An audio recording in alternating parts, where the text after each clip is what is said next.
आज सकाळी महाराष्ट्राचे उपमुख्यमंत्री तथा आपले नेते माझे मार्गदर्शक सन्माननीय अजितदादा पवार यांच्या विमानाच्या दुर्घटनेची बातमी कळाली आणि नंतर सर्व काही माहिती घेत असताना असं समजलं की त्यांना या दुर्घटनेत आपला जीव गमावा लागलेला आहे.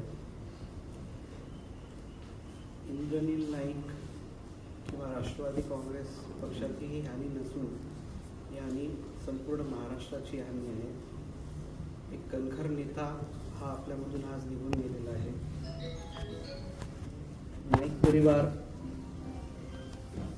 मागच्या काही वर्षापासून राजकारणात थोडी स्ट्रगल करण्याची भूमिका अशी आपल्याला बघायला मिळाली होती आणि सन्माननीय अजितदादांनी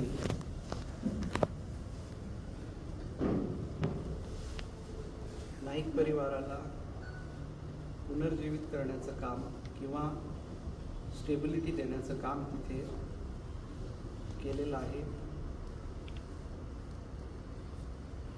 जेव्हा पक्ष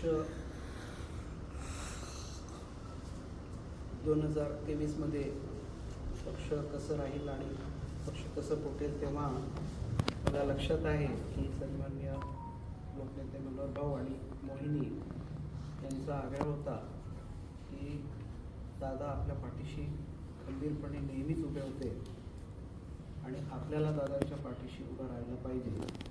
खरं म्हणजे ही बातमी फार वेदनादायी आहे आणि त्याचं मला प्रोसेस करायला किंवा विचार करायला पण आज काही सुचत नाही आहे.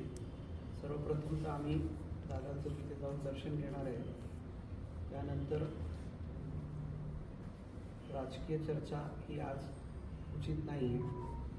सन्माननीय दादा यांचं जाणं हे खरोखरच वेदनादायी आहे आणि आज नाईक परिवारासह इंद्रनील नाईकसह राष्ट्रवादी काँग्रेससह पूर्ण महाराष्ट्र तोडका झाला असं मला वाटतं.